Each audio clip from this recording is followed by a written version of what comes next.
Thanks for that introduction. So what I'm going to do is expand a bit on the lightning talk that got me here in the first place and talk about a few additional technologies and also sort of framework for thinking about being successful in exploiting big data exploitation. I think it's important to recognize that there are different use cases for big data exploitation that have different requirements. In the upper right-hand corner where I have integrated data warehouse, I'm describing the capability required to essentially productize the data, right? So the BI analysts in a company want answers to business questions, and this upper right-hand corner, this is very service level driven. So if I want the answer to a business question, I have certain expectations about the quality of the data. I have certain expectations that the data was loaded this morning by 6 a.m. or every hour, or every 15 minutes. I expect high performance. I expect high availability. It's very service level driven, right? That's very different than the requirements we find that the data scientists have. And data scientists are different than the BI analysts because the BI analysts are really using data as a product. The data scientists are not interested in the answer to a business question. Sounds a little bit funny, but they're not interested in the answer to a business question because they're looking for the questions. And that's very different. So they're doing much more exploratory work. They tend to be much more aggressive in using advanced statistical analysis and visualization and so on. And while they care about service levels, while they care about quality of the data and performance and all those things, I would argue they care less about service levels than they care about power, flexibility, and especially agility, right?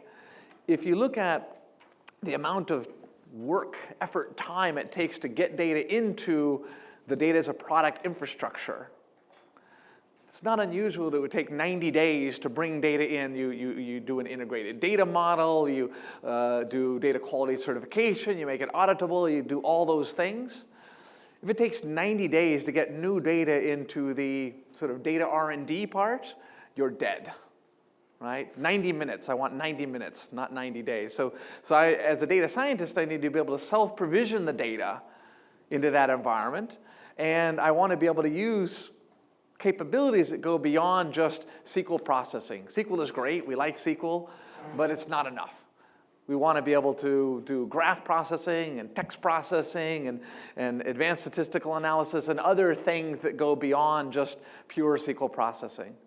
Power, flexibility, and agility, right? On the left-hand side, I show the data reservoir. I know in the industry you use this term data lake. I don't really like that term. Lakes are random acts of nature. I prefer something that's man-made for a purpose, so I call it data reservoir. And the main point of data reservoir is that represents the raw materials. The raw materials for the data R&D, right, that I'm going to provision from, also, once I find the pot of gold after the sort of iterations in data R&D, I'm going to use the data lake or data reservoir as the basis for provisioning data into data product as well. Okay? And in the big data philosophy, all data has value, we just haven't found it yet.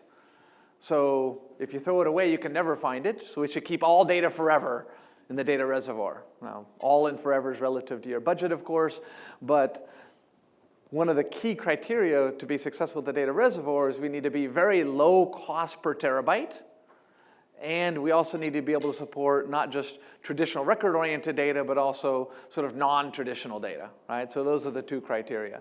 So if we look at the different areas for big data exploitation, data as a product, the upper right-hand corner, right, with the integrated data warehouse, service level driven. That's what I mainly care about, right?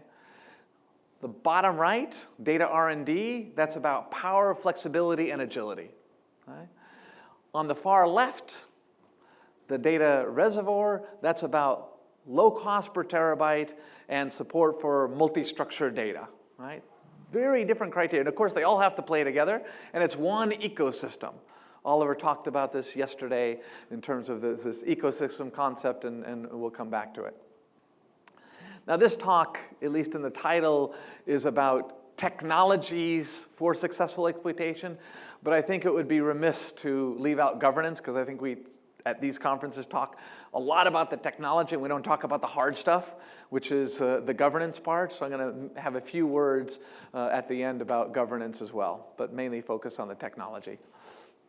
So we look at technology, I'm going to focus on 3 areas. So we'll focus on multi-temperature data management, because I want to be able to support cost-effective deployment of the big data, right? I remember at a previous version of XLDB, the last one, in fact, there's a guy from Facebook up there talking about analytics and exploitation and big data and so on. And somebody asked him about, putting everything in memory. And he said, well, we're a free service. We can't really afford that. It's not really viable. It's a nice thing to think about with an infinite budget, but it's not viable. So for big data exploitation to be successful, it has to be economically viable. And I'm going to argue that to do that, we need to have some version of multi-temperature management. And I'll sort of show you some architecture thoughts about doing that. The second point is polymorphic file systems, right? Yesterday, Paul Brown talked about the importance of schema. Okay, and I believe that very strongly, but I don't believe that relational schema is the schema for necessarily everything, right? Because we might want to represent graph in a different way than we represent a record-oriented structure, which might be different than how we represent text and so on, right? So I'll explain more about polymorphic file systems. And then lastly, late binding. So this is where I'm going to diverge a little bit from what Paul talked about yesterday and talk about schema on read rather than schema on write, and what some of the interesting trade-offs are in that space. Okay?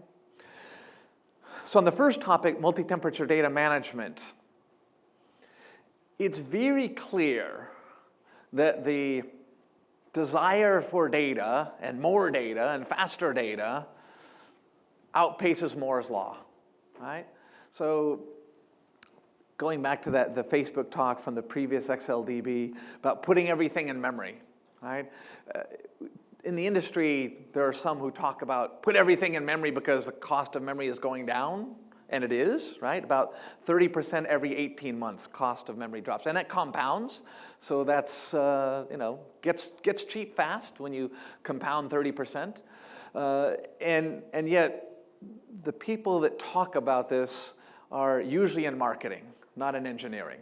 And they use what I call marketing math, right? So marketing math, I'm an engineer by training, and real math, there are 2 sides of every equation, right? So one side of the equation is cost of memory is going down by 30% every 18 months. Absolutely buy it. It's a correct number, more or less, right? The other side of the equation is very important, right? What's the other side of the equation? How fast is your data growing, right? And when we look at the next wave of big data, right, it's going to be all about the sensors, right? And the sensors are going to generate more data than we've ever seen before, right? And it goes to the point that Paul was making yesterday. When machines are generating observations, the volume of data created far outstrips, right, anything that can be created with humans clicking and blogging and all this kind of stuff. It will dwarf everything we've ever seen before, right?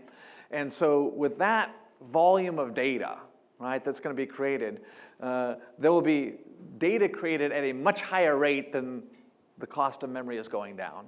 So it's unsustainable to think about putting everything in memory. On the other hand, we like memory. It's fast, right? It is getting cheaper. And so this chart I used in the original lightning talk that got me here, but I think it's worth putting up again because we need to remind ourselves that not all data is created equally. Yes, we've got a lot of it, but less than 20% of the data is accessed more than 90% of the time, right? So that data I absolutely want in memory, right? But taking the 80% of the data that represents less than 6% of the IOs, putting all that in memory, not so smart. Economically, it doesn't really make a lot of sense, right? Assuming that we're working with large volumes of data, right? If it's 80% of 100 gigabytes, then who cares? Put it all in memory. But when we're talking about 100 petabytes, then it doesn't make any sense, right? And so the idea is that we want to optimize for both cost and performance simultaneously. So I want the hot data, the data that's accessed very frequently, I want that to be in the lowest cost per I/O storage, which is memory, right? For the data that's relatively cold, I want that in the lowest cost per terabyte memory, right? Because I'm not so concerned about the I/Os. It's cold data I'm not accessing very frequently, but I want a low cost because I want to store lots and lots of data in an economic way. And so that 80%, I want that in the lowest cost per terabyte, and that's going to be electromechanical storage, at least for the foreseeable future, okay? So when we look at building a massively parallel processing system for extreme large databases, we want a storage hierarchy, right, of some kind. And the key point here is, any competent hardware vendor can build a storage hierarchy that looks something like this. It's not hard, right?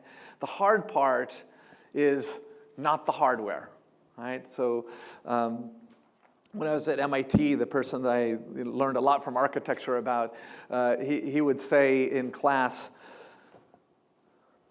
hardware is the easyware, software is the hardware, right? The software needs to figure out how to do the placement of the data automatically with no human involved. You'd be willing to send your best DBA away for 2 weeks and figure out what is the hot data and the cold data, right? And then map it to all the sort of appropriate storage devices in the hierarchy that I'm showing you. The problem is by the time she gets back, she's wrong, because the temperature of the data is changing all the time. So it can't be a static thing. It has to be done constantly with no human intervention, right? So this auto-migrate part, this is actually the hard part. It's not building the storage hierarchy. It's the software to do this auto-migration, right?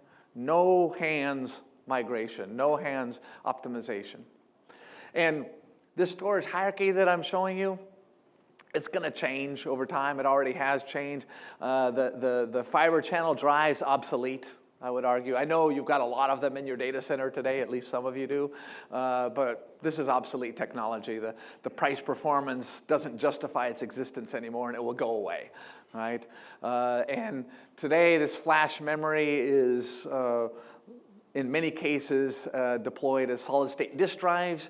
That's a really inefficient interface for getting access to flash memory by using I/O subsystems designed for disk drives, right? So flash memory will be replaced by flash shelves and other things. So there'll be some interesting evolution here, right?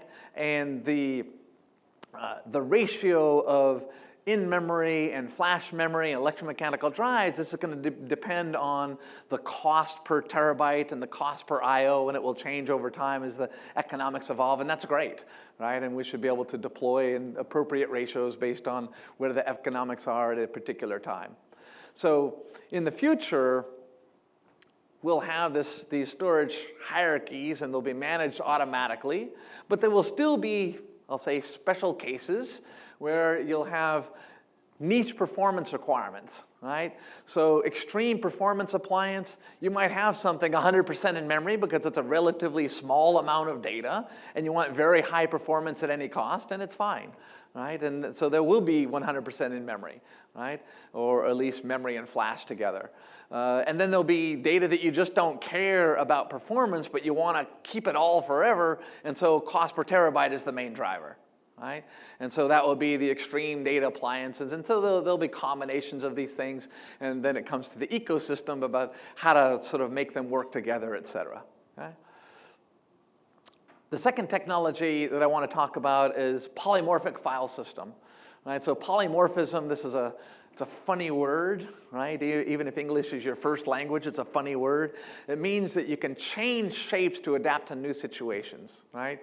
And the word may not be in your normal vocabulary, but your 6-year-old kids understand it, right? Because they have these toys called transformers, and the transformers can change to adapt to things. That's what we're talking about here. A file system that understands that there are different types of data which are adaptable or most effective in different kinds of schemas and different computational models, right? So of course I can take a graph, I kind of shove it into a relational model, right? Everything's Turing complete. If I do enough work, I can make it do what it's supposed to do, but it's painful to use and the performance is maybe not where you need it to be. So we need to be able to store data in a native form with structures and processing models that are appropriate to the data that we're working with. So if we're doing social network metrics, there's a whole different set of mathematics aligned to graph processing that's very interesting. And we'd like sort of models that allow us to do that. Schemas that allow us to store graphs effectively, and the mathematics to allow the calculations to be done effectively. And it needs to scale, right? I need to be able to take the over 10 billion LinkedIn connections across over 350 members of LinkedIn and do all kinds of interesting analytics, right? So these cases where we take the data and we assume that all the data fits into memory, these are toys, right? And there's a lot of toys out there, right? But if we're talking XLDB, this is a conference about XLDB, we cannot assume that any reasonable implementation that everything fits into memory. If it does, great, we should be able to exploit the memory. We should be able to deliver performance on as much memory as we have, and we should be able to use the memory intelligently, right? But we cannot assume that everything fits into memory. And so I reject these models where you throw everything into a file system, a stupid file system, and then we depend on sucking everything into some memory structure in order to get performance. This is really not sustainable for XLDB implementations. It's sustainable for toy problems with small amounts of data. The last example I wanted to use is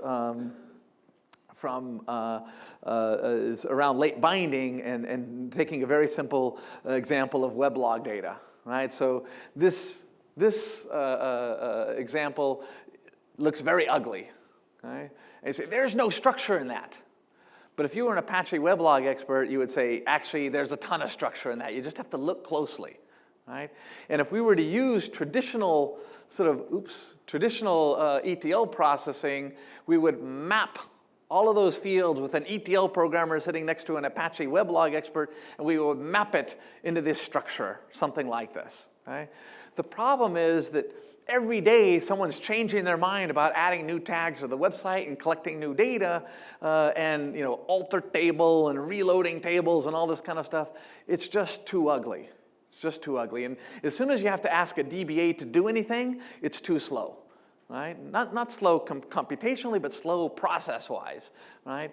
So the example here, taken from eBay, is that, the data that we know is going to be there, we'll map it into structured fields because we get value from having that sort of structure at write time. We get performance and other advantages from that.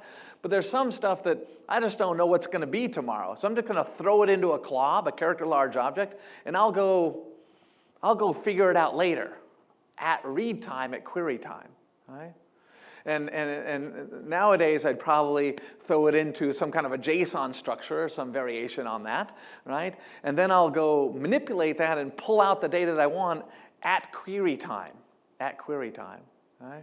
And so I'm taking this JSON structure and I'm pulling out the list of items that were returned by a search from somebody, looking to buy a 1974 Mustang or whatever it is that they're looking for. And then I'll normalize that list and aggregate to figure out which are the top items that people search for on January 1st January 18th of 2015, right? And in this example, and this is a real example, I'll cover up some of the actual number results. This table, the event table, is over 4 trillion rows in size. On a daily basis, there are over 8 billion rows, and in each row, we've got these, can be lots and lots of attributes and search items and so on. Hundreds of attributes of interest in each one of those rows, stored in an object form, and querying that, right? Querying this over 4 trillion rows with over 10,000 unique things that could be in each row, right? This comes back in 32 seconds with no indexing, right? No indexing. Now, I will point out that we're not actually scanning all 4 trillion rows, right? Because there's daily partitions, and I only asked for 1 day, so I'm really only scanning 8 billion rows, not 4 trillion rows. But I am fully parsing and pulling apart the item and doing all the normalization and pivoting and all that kind of stuff at runtime. So the kind of stuff that you normally do with ETL processing at load time, we're actually doing it at runtime, right? And that has some interesting implications, right? It makes data modeling a lot easier, right? But all you're really doing is kicking the can further down the street and making it somebody else's problem, right? If you don't do data model, if you don't introduce a schema, somebody eventually has to understand the data. And I was talking with Paul about this yesterday, and he said, well, I've never met a case where where people want to do this kind of thing, where the reason why is because they didn't understand the problem that they were solving. And I actually think that's correct. Okay? And the reality is, in many cases, they don't understand the problem that they're solving, particularly people that are bringing the data in. Later on, some smart data scientist is going to think of some questions, and they're going to query into the data, but that you don't know in advance. So it gives you a lot of flexibility. Right? But there's a price that you pay because you're, instead of doing all the work at load time as part of an ETL process, you're doing it on every query. How much are you paying? Well, there's some interesting trade-offs there because you store as an object, you don't have all the joins that you might have in a normalized model, right? Yes, there are data quality issues that can be introduced, as was pointed out in yesterday's session. So you have to have some way of validating, some sort of external way of validating the structure of the data and the quality of the data and so on. You save the joins, but you pay some extra processing for doing the transformations at query time, right? But that's a reasonable trade-off for the subset of data where you really don't know all the questions that you're going to ask.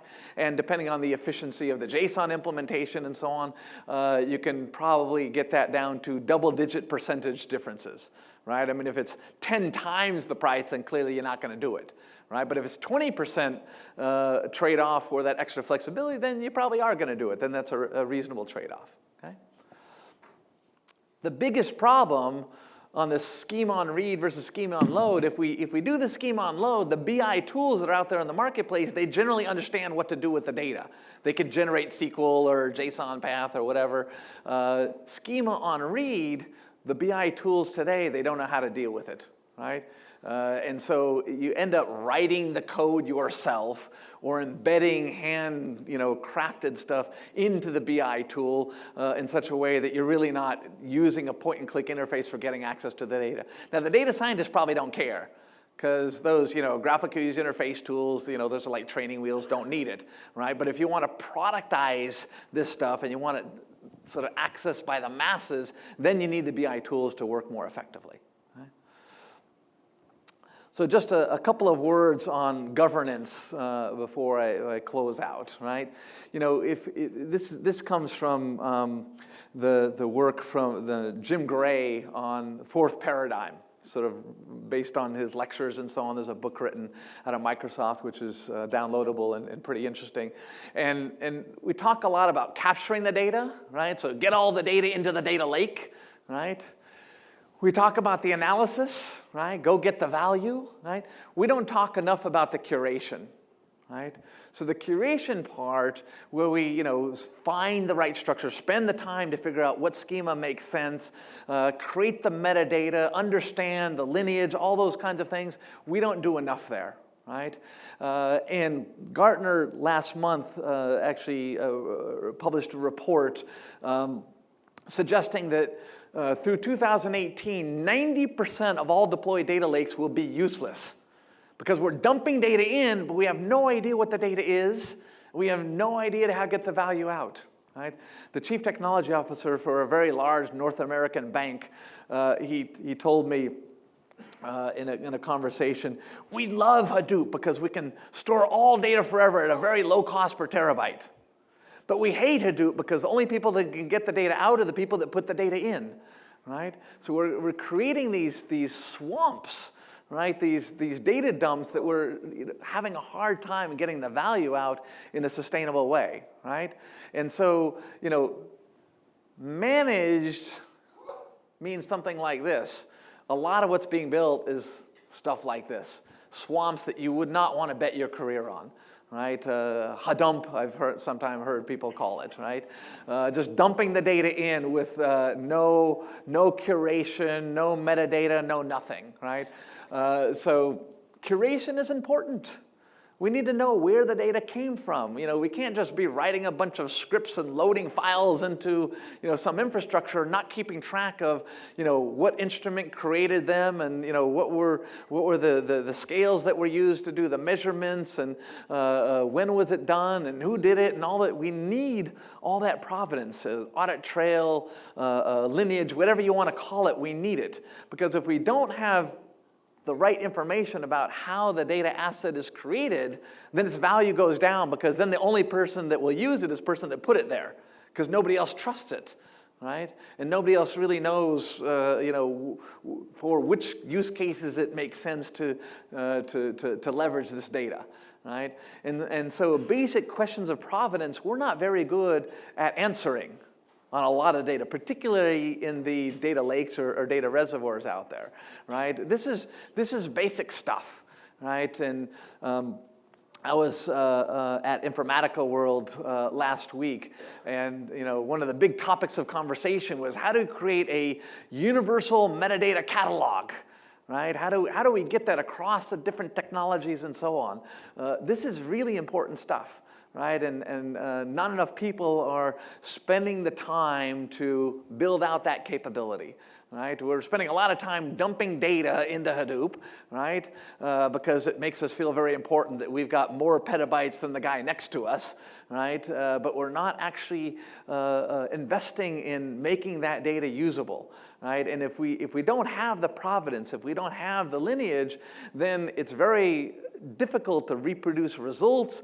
We can't collaborate effectively because it becomes my data set rather than the enterprise data set. Right? My data set, only the person that put it there will be able to use it effectively with the knowledge of sort of what are the range of constraints on that data. So in the new world, ecosystem wins, right? There will be multiple technologies in each of those areas. There may be multiple technologies in your data product, in your data R&D, as well as in your data reservoirs. There'll be multiple technologies, and getting them to work well together is important. So metadata solutions that solve for only one particular technology, not very interesting. Right? We really need them to cross the boundaries of the technology to truly be universal in facilitating the collaboration. We want to have architectures that allow us to use the right technology for the problem that we're solving. Right? There's no one technology that will handle all the data in an effective way, cost-effective as well as productive for the data scientists and the BI analysts. So we need these pieces to work together. These are the problems that we need to solve as an industry. So with that, I thank you very much for spending this first part of your morning with me. Thank you.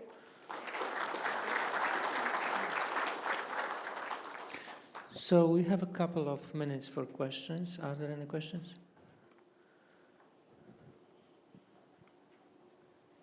Can you say just a couple of words about the different data structures that you think are needed for graph data? Can you repeat the question was asking about the structures needed for graph databases in particular. So I think that the main thing is that obviously, there are different representations of sort of, edge vertice models and so on. The main point is that we need to understand that in real graphs, the edges are not uniformly distributed across the vertices. And so naive models, which I'm assuming that we want to be able to partition so we can get good parallel processing and so on, we need to be smart about partitioning, not just partitioning on vertices, because there will be a small number of vertices which have a dominant number of edges. So we need to have models that for most of the vertices, which have a small number of edges, we can partition on the vertices, but the other ones we need to sort of be able to figure out how to sort of partition on edges in such a way that we get good sort of parallel processing in a shared nothing model. All this, of course, for me as a data scientist should be invisible. I shouldn't care about any of that, right? And I should have sort of computational models that execute in parallel. So the bulk synchronous processing models, I think, are the right thing as long as we get the partitioning right.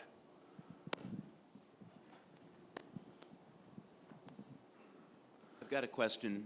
Do you have any observations about, so you were talking about a polymorphic file system, about integrating multimodal data? For example, in healthcare applications, you might have time series of glucose levels and other physical measurements. You might also have prescription records and other health records, all of which need to be brought together. Yeah, so the point of the polymorphic file system is exactly that. So healthcare is a great example because I've got an electronic medical record which have text of physician notes, and right next to it I have an image of a CAT scan, and then I have, in your example, the sort of time series data of a diabetic's glucose measurements and so on. So you really want to be able to sort of have a complete view of that electronic medical record, even though there are sort of multiple data types in there. Now the question I think that comes to mind is, should that be multiple systems, right? So one that's specialized in text objects and one that's specialized in image objects and one specialized in time series, and then we sort of interoperate between them, but there's a cost to doing that because optimization across those systems is very, very hard, right? So ideally, I would like to have more integration of that data into a single polymorphic file system that allows those to coexist. And then the optimizer can be a lot smarter about how it sort of goes in and reaches in and get the data. This is, I think, a problem that we have not solved yet in our industry. And the reason for raising it here is to get people to think about it and hopefully do interesting things. So last question over there.